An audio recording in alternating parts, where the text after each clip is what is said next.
So we are discussing the first sutra, Hatha Yoga Anushasanam.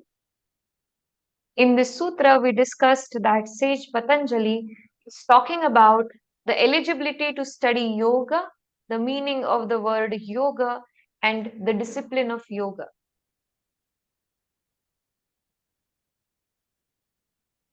Sage Patanjali says yoga is the state of samadhi, yuja samadho. Sage Patanjali takes yoga as the state of samadhi, yuja samadho, from Divadigana in Sanskrit. Divadigana is the group of root words in Sanskrit. There we find the meaning of yoga as samadhi.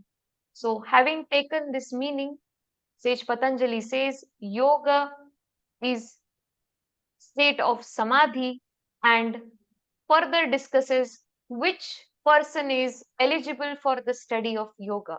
While discussing this, Sage Patanjali talks about different planes of mind. The first is wandering or shifta. Such a person cannot focus on to one object and the mind is constantly flickering. The next state of mind is known as moodha or forgetful. Moodha or forgetful. Such a person feels sleepy most of the time. There is laziness or purnatamas. So very, very slow in doing everything, forgetful,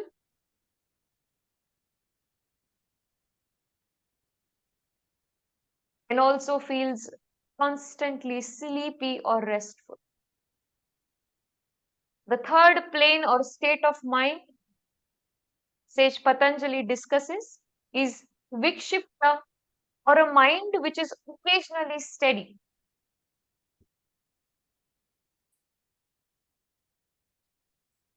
Occasionally steady. So there is distraction, but this person, if they make an effort, they are able to concentrate, but for a very less time.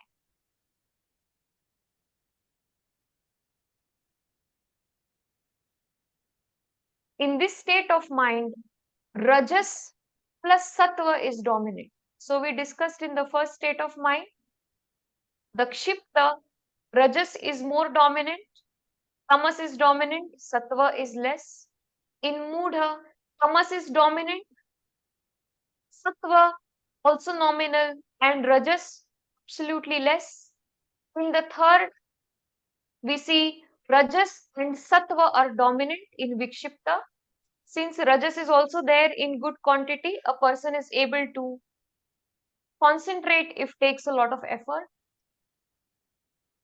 The fourth is known as Ekagra, one-pointed mind.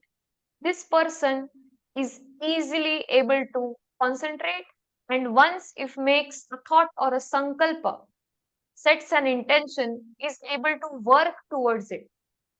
Not only there is knowing, but also there is doing in the same direction.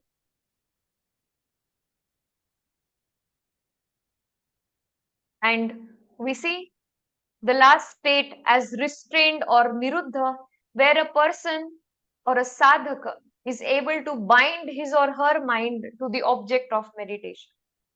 If decides, the senses will not distract such a seeker.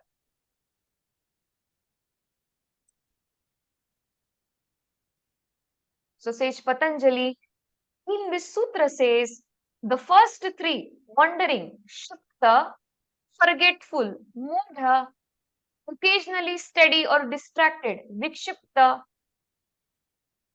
are not eligible for the study of Yoga Sutras or the practice of yoga.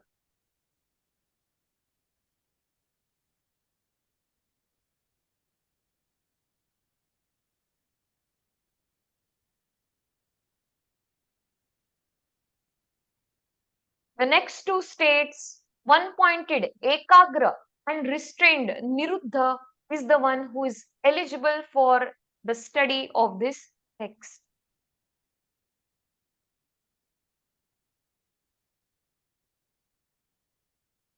And why is it so? Because every sutra, we saw that This text talks about Raja Yoga primarily and Mantra Yoga. There are four major types of yoga: Mantra Yoga, Laya Yoga, Hatha Yoga, and Raj Yoga. Sage Patanjali's Yoga Sutra talks more about Raj Yoga and about 20% about Mantra Yoga. Hatha Yoga and Laya Yoga are not a part of this text. For a person to be able to chant a mantra, these last two states of mind are necessary, and with the help of the teacher, should be able to comprehend. Otherwise, if the first three states of mind, a person with the first three planes of mind, Shipta, Mudha, and Vikshipta, tries to study the Yoga Sutra,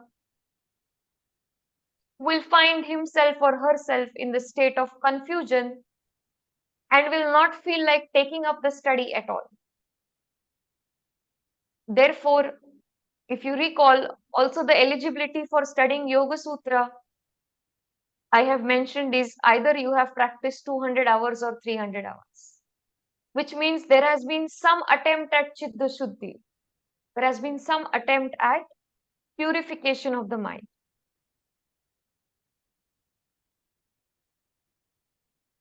We see this mentioned here.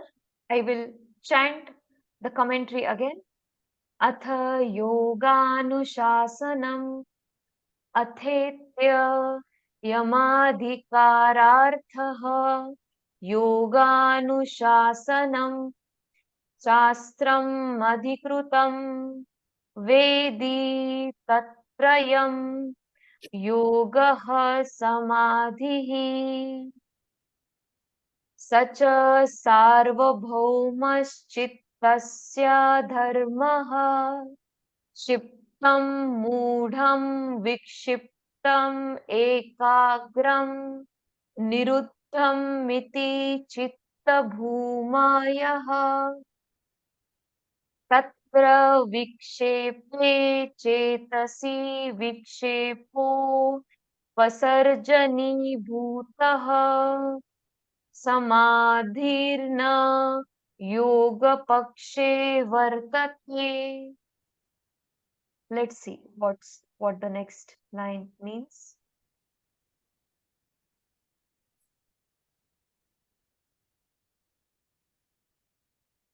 It says, of these, the contemplation in the occasionally steady mind does not fall under the heading of yoga because of unsteadiness appearing in close sequence, which means the third state, vikshipta, where the person is occasionally steady. But we call this occasionally steady also unsteady. Therefore, such a person is not also eligible to take up the study of yoga.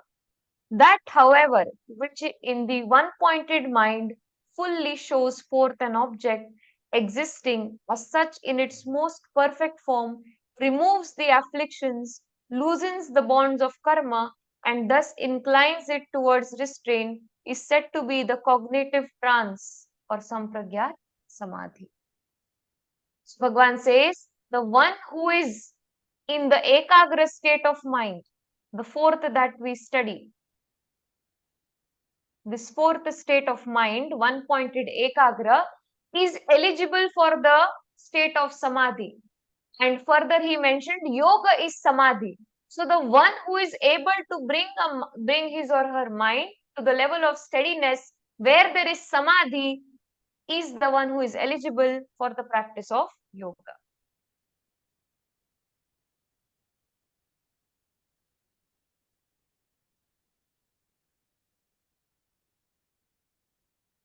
Further says, and we shall explain further that this is accompanied by philosophical curiosity, vitarka, meditation, vichara, bliss, ananda, and egoism, smita.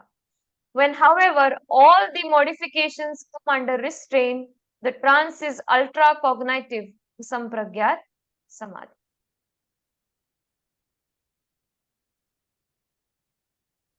Even the commentary seems a little difficult for us to understand. Let's make it more simple.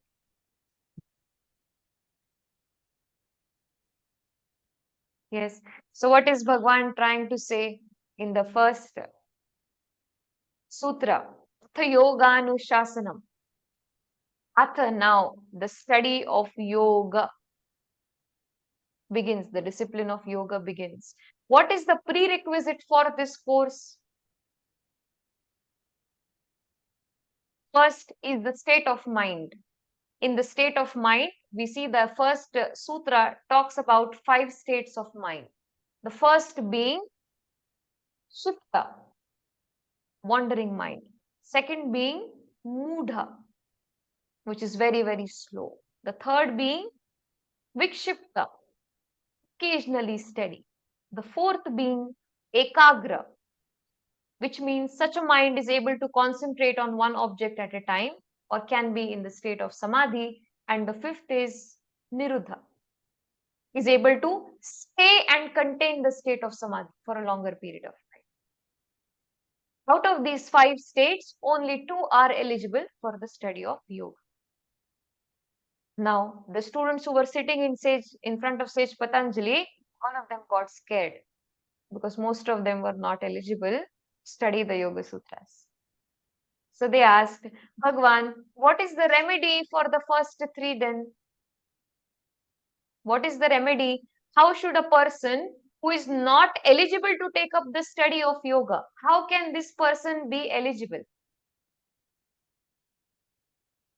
So Sage Patanjali looks at them and shares sadhana chatushtaya, fourfold prerequisite.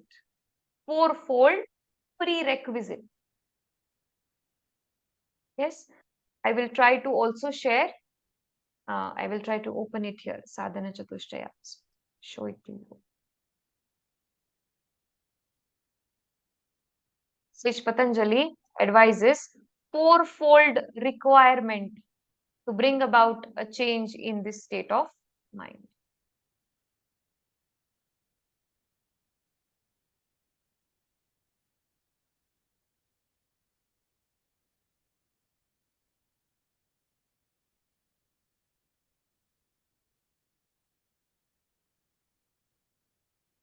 First is known as Viveka, power of discrimination.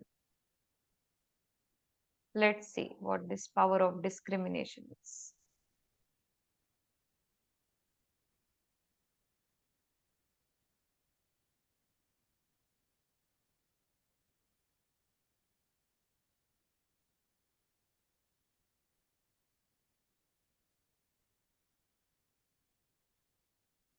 Are you able to see the screen? No? No.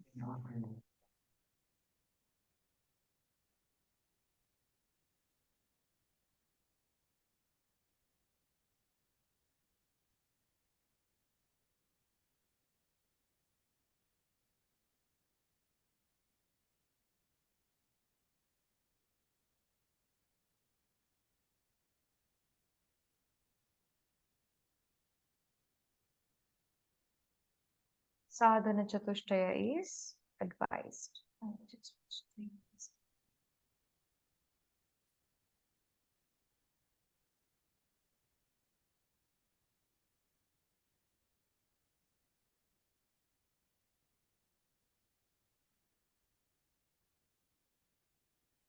Is it visible now? Yes. Yes. Sadhana chatushtaya or 4 prerequisite disciples or disciplines for a disciple. First is viveka or discrimination, the power to discriminate. A seeker who is still not able to be eligible for the study of yoga must begin with the correct ability to discriminate. Now, discrimination between what? The real and unreal, the one which is permanent and non-permanent. This quality must be developed by a seeker. Whatever is happening in the present moment, what is its time span first? Is it for a longer duration? Will the time take care of it or will I have to take care of it? Is this something which is happening? It's temporary. Perhaps there is an outburst from somebody you're in the close contact with, maybe at workplace or at home. You have nothing to do with it. So you have to first decide, is there my need to intervene in this situation? Or if I simply stay calm, time will take care of this situation. Will I make it more worse by interfering into it? Whatever is happening with me right now, is it permanent or it is temporary? If I am running behind materialistic desires, which are very natural, all of us can have some kind of material longing, a dream job, a dream house. But what after we get there? We again want something better than that. Again and again want something better than that. We again and again want to recreate the experience of joy upon receiving.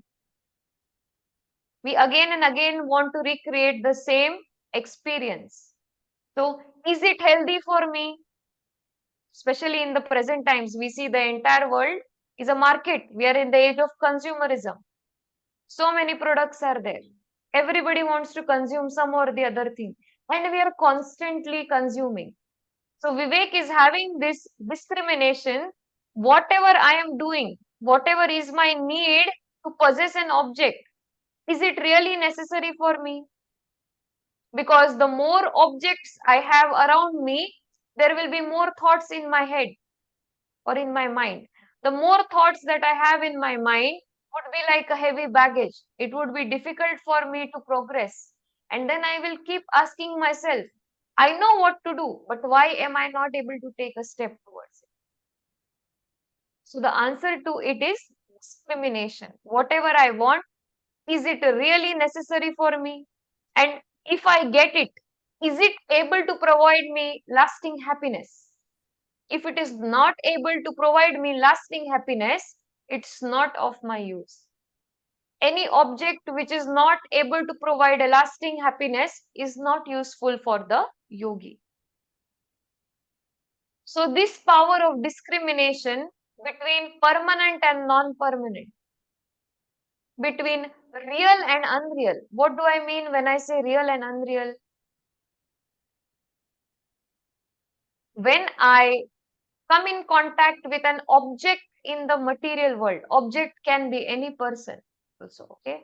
So when I come in contact with an object in the world, instead of seeing what this object is trying to teach me, I have a preconception, pre-notion, preconceived idea, pre-thought by which I observe this person.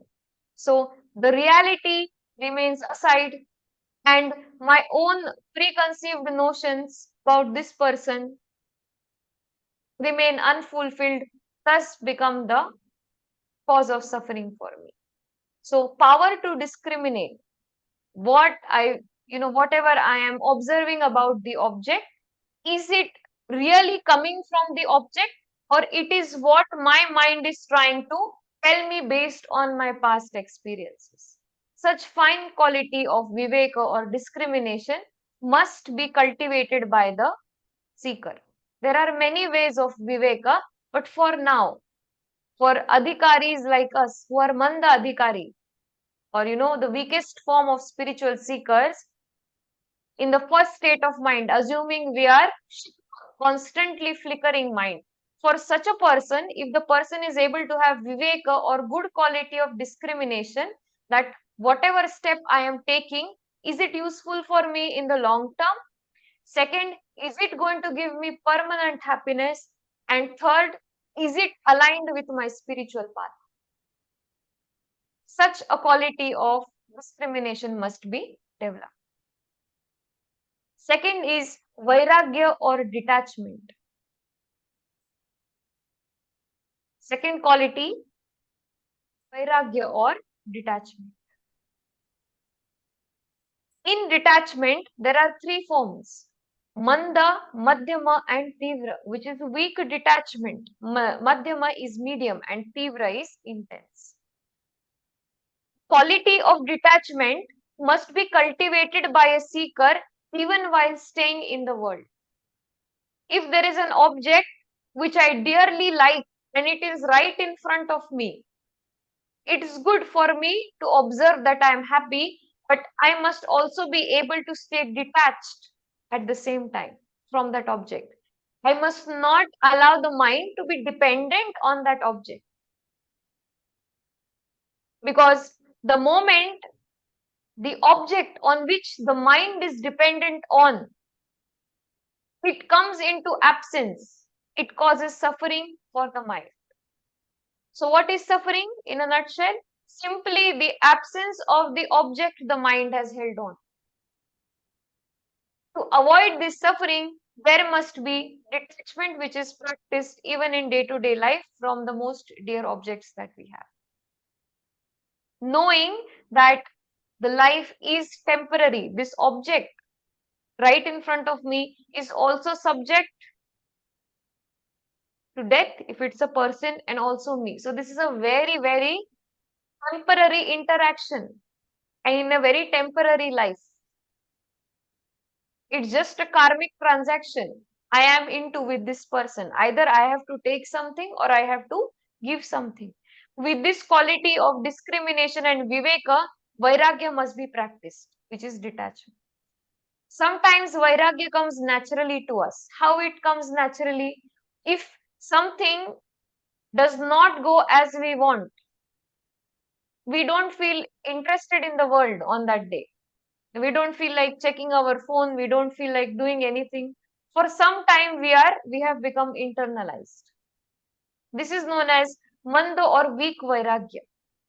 You will often observe that when you are upset, you enjoy a bhajan, a kirtan, a mantra chanting, or a spiritual discourse more on your phone. It somehow brings respite to your mind. Certainly, you have enjoyment from the songs also. But on that very day, you want to listen to a spiritual discourse, because inbuilt within you, you have this power of discrimination of one that is solving my internal crisis, spiritual crisis. So the one which is solving my spiritual crisis right now is something which is related to me, which is related to the spirit, which is spiritual. So you feel like listening to a spiritual discourse that day. That's all. You don't feel like talking to anyone. Next day, anyway, you listen to songs and you are back to the world. But for some point, for a very short period of time, you feel like knowing more about yourself, working more on your state of mind, and you feel detached from pleasures and the world. The second stage is madhyama or medium. Most all of us have experienced this stage. This is a stage when you go through a sudden trauma or a setback in life. When you go through this sudden trauma or setback, this is the first time you feel that I need to change something within myself. I want to work on myself. Right after the trauma, we find many of us come to Rishikesh for our TTC immediately, because this is the time we have decided that I want to work on myself, and we are okay with detachment during that time. No matter how anybody is close to us, we firmly tell them, this is my time, I need time for myself. So madhyama or weak detachment comes from a setback or an intense trauma. This is the correct stage to start your spiritual journey. And in case you meet a teacher or your guru during this madhyama vairagya or state of detachment, it gives rise to tivra or intense vairagya or detachment. What is tivra, intense vairagya or detachment? You absolutely have no longing for whatever this world has to offer. A yogi simply walks through the world like you would walk from a bazaar or a mall these days, observing everything, smiling with no intention of buying, because it's not going to make you happy. You know, it's very temporary. The moment I buy something, I'm going to keep it. Another 6 months, I want something. So this tivra or intense vairagya is normally when people think of monkhood, and some of them also embrace monk.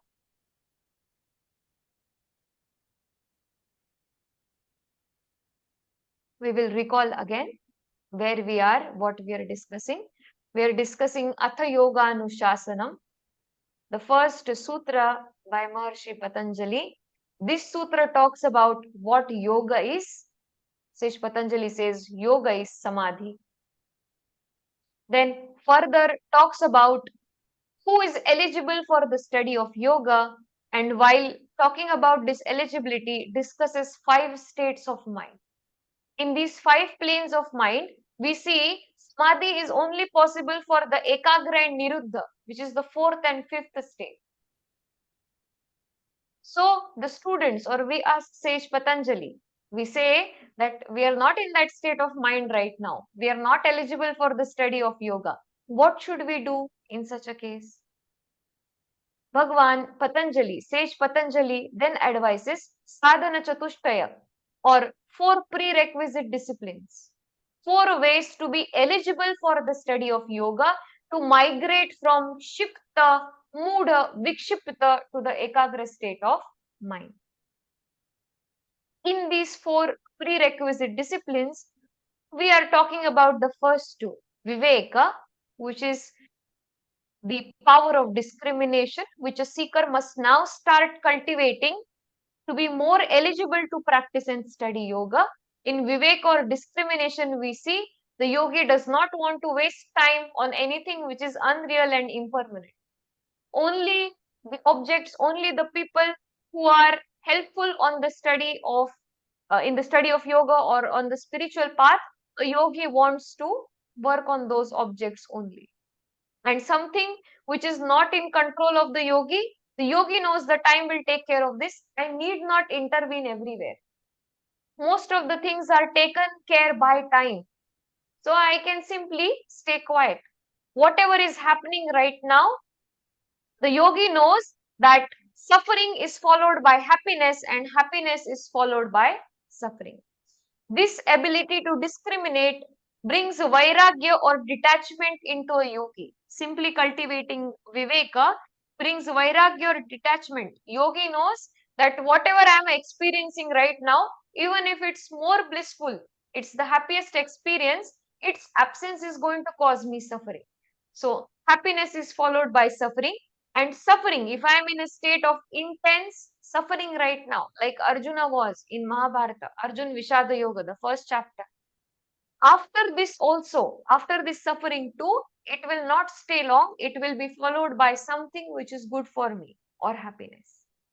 In case the yogi has not had the quality of discrimination well developed to arrive at vairagya, since they are step by step, sometimes we naturally uh, become a vairagi or detached.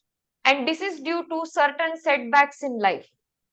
A smaller incident on one day, we feel like not participating in the world just for a day. Next day, we are back. The second stage is when a madhyama or medium stage of detachment is when we are hit by a certain trauma in life, which is inexplainable. It breaks our ego. Such a trauma breaks our ego, which means all this time we thought we were perfect and we are doing everything right. And suddenly, when we meet this setback or a trauma, we realize no, I need to work more on myself. I need to internalize now. There is a spiritual crisis within me. No object outside is able to bring respite to it. Such is the state of Madhyama or medium detachment and vairagya. In such a stage, if a seeker starts spiritual practices with the help of a teacher, it slowly brings the seeker towards tivra or intense vairagya. Any questions related to this? You can ask, and then we.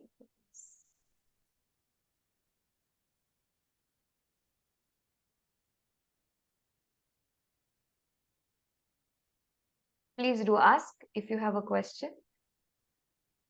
Yes, please. Uh, in the original text, Yoga Sutras, has Sage Patanjali mentioned these states of mind, or they are in the comment? No, the sutra needs to be codified, decoded. It's a code. So Atha Yoganushasana is only talked about Sage Patanjali. In Vyasa's commentary, we see this further explanation. So we are not at the level of Ekagra or Niruddha, where the teacher says Atha Yoganushasana, and there is a lot of preparation from our end, and we understand this state of mind. It's only with the help of Vyasa we are able to decipher these sutras. Otherwise, it would have been very, very difficult for us. So, original sutra is decoded by Vyasa. Usually, sutras are decoded by somebody who's observing and is present in the same era, knows the intention or knows the person who has created the sutra, therefore is able to decode it, or knows, or this person's guru knows the guru who has written the text. So the teaching is almost same. Maybe Sage Patanjali said Atha Yoga Anushasana, but for Vyasji, he had also observed that along with Atha Yoga Anushasanam, there was an explanation given. And this explanation is mentioned by him in the commentary. The same goes for Sadhana Chatushtaya also. Sadhana Chatushtaya, yes. Sadhana Chatushtaya, or the 4 prerequisites, are for all the studies of scriptures, especially Vedanta, which is the epics of Indian philosophy. For that too, Sadhana Chatushtaya is required. But Sage Patanjali, then Vyasa says, instead of cultivating Sadhana Chatushtaya there, when you reach Vedanta, you start working on it right from the beginning, from Sankhya, before you study any scripture. You work on the state of mind so that when you study the scripture, it is very easy for you to progress onto that scripture and take its meaning. If you have not worked on the instrument of study, which is the mind, even if you study and you take 10 years, you will simply end up losing time. So correct preparation before the study of scriptures allow us to expedite, speed up the process of learning, because this is not the only text we have to study. Assuming we are into Shastras and going to study all life, there are many scriptures. Yoga and Sankhya are very primary texts. So Bhagwan says, start working on this 4 prerequisites.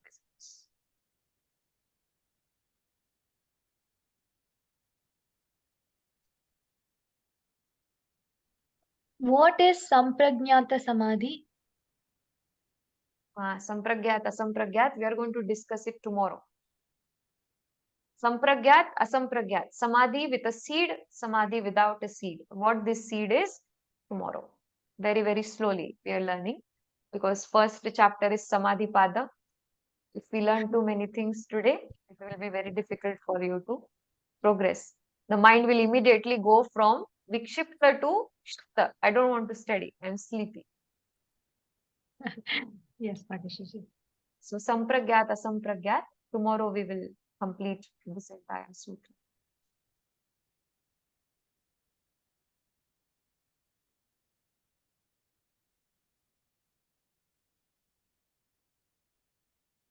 If you all of you have a notepad,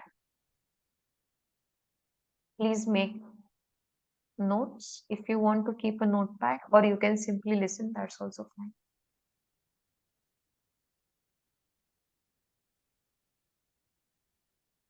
The sadhana chatushtaya was also known as tapas, tapascharya. Tapascharya is pre-preparation for spiritual practice, preparation at the level of body and mind, so that when we study, it's very easy for us to progress. So sadhana chatushtaya is a part of tapas. Write this first.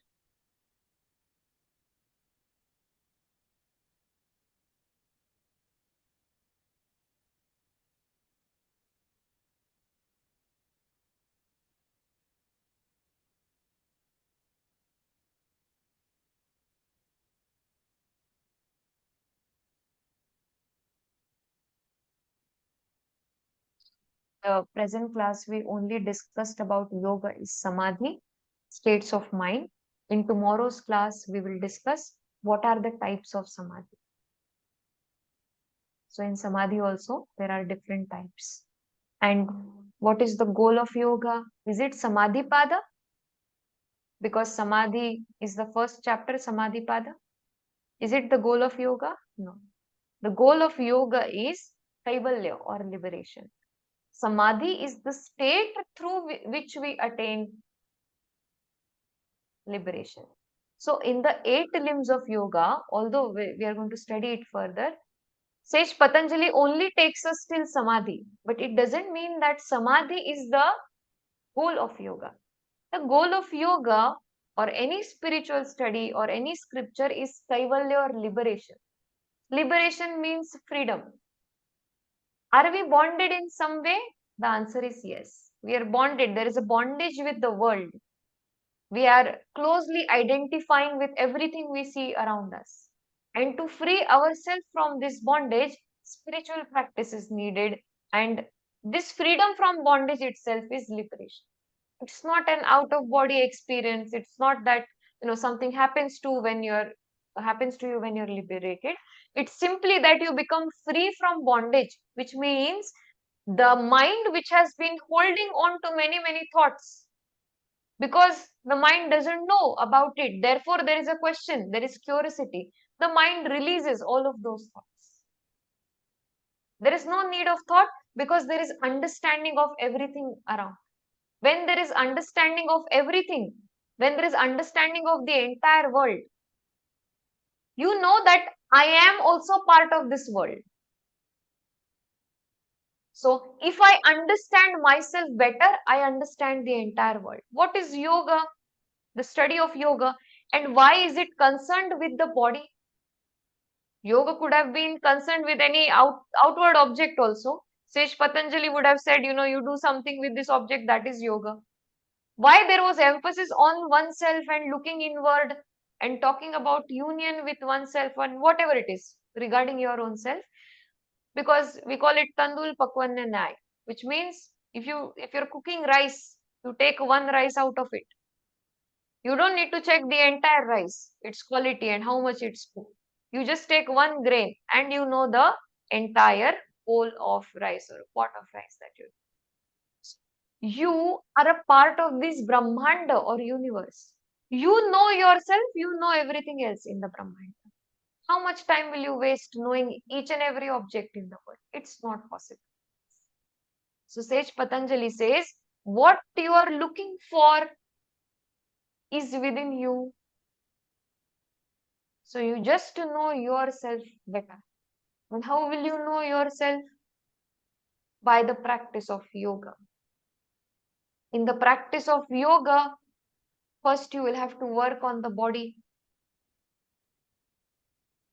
Once you work on the body, there is purification, there is good health. You will be able to understand yourself beyond the body. If you don't work on the body, the entire life your crisis would be physical suffering, this pain, that pain, old age, so on and so on. So go beyond the body first. You take care of the material body and it is in your hand as much as you can. So only when you're established in health. Does it mean that a yogi doesn't have a disease? The yogi can also get a physical disease, but the yogi has a capacity to heal himself or herself. Having a disease-free life is a very basic meaning of yoga. Forget about those who don't know, or who don't know what yoga sutras are or what is the practice of yoga. Simply living a life which is disease-free. Can we not give ourselves that?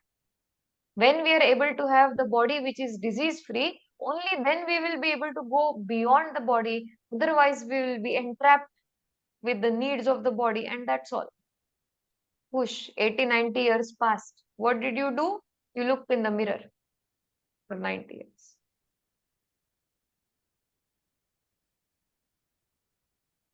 So Sage Patanjali says, in the mirror, why are you looking at yourself? You be the mirror and allow the world to be reflected in. You don't identify with what you see in the mirror. You are the mirror. Know this. Allow the world to be reflected through you. Therefore, study of yoga becomes very important for us in the present times.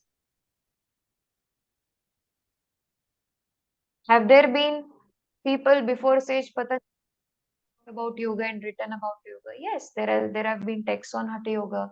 There are texts on Mantra Yoga, Laya Yoga. Yoga or the state of Samadhi uh, can be attained. So all these yogas only take us till the state of Samadhi. Therefore, I say yoga is the state of Samadhi, as Sage Patanjali also discussed right now. Yoga is Yuja Samadha, state of Samadhi. Can be attained through Laya Yoga. Laya Yoga is yoga of sound, Mantra Yoga, yoga of mantra, Hatha Yoga. What happens in Hatha Yoga? The body is arogi, arogya, arogi. There is no disease to the body. So body needs to be taken care first.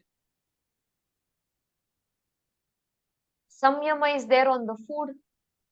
How will you have samyama on the mind in the state of samadhi? First, you have to begin with samyama on things you desire the most. If we like 10 things to eat, reduce it to 5 things because there is no end to it. So working from the body. Sage Patanjali says start from the body, from what you have, what you can see right now. This text, Patanjali's Yoga Sutra, then contains, we discussed, brief discussion on Raj Yoga and Mantra Yoga because every sutra is in the form of a mantra. Hatha Yoga and Laya Yoga has not been discussed here. If we want to study yoga, is only the Patanjali's Yoga Sutra enough? What is the answer for this? If we want to study yoga, only the study of Patanjali's Yoga Sutra is enough? Can you say I've studied yoga if I've studied Patanjali's Yoga Sutra? Answer is no. No. We also have to study Hatha Yoga, Mantra Yoga, Laya Yoga, and Patanjali's Yoga Sutra. Practice Raj Yoga or Patanjali's Yoga Sutra. And then we say, oh yes, now I can say I am in.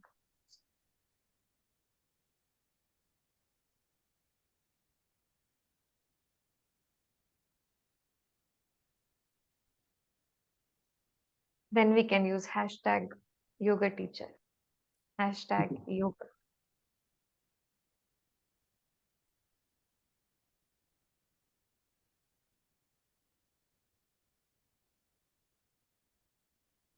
Imagine Sage Patanjali. Presently, he wouldn't teach yoga to anybody. All of us would be nullified for the teaching, learning of yoga. But if we are able to complete this text will remain alive through us. You may teach it to your students. If you teach it to your students, it will be able to stay alive for one more, generation, and it will be passed. Otherwise, just like 112 forms, these 8 also in next 100 years, there would only be 3 or 4.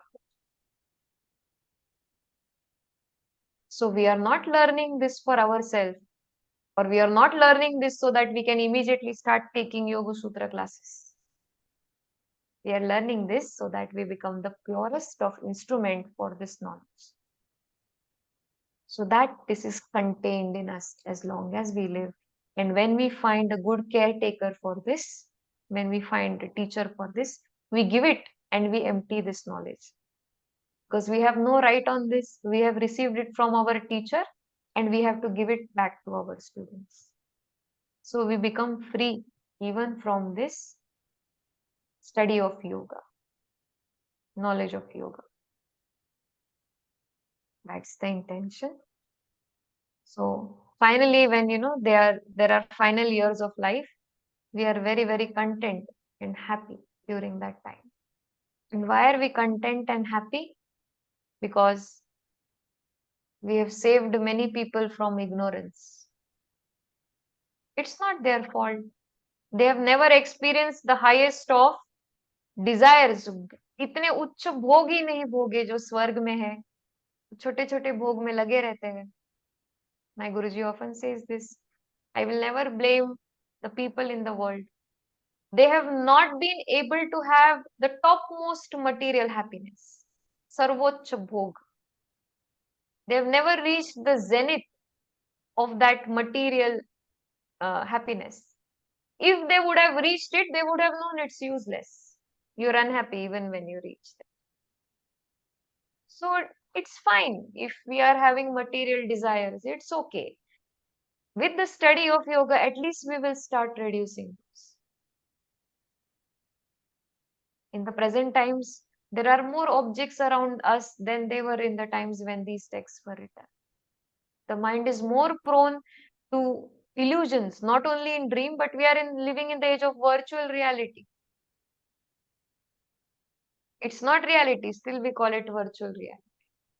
So times are getting more and more difficult.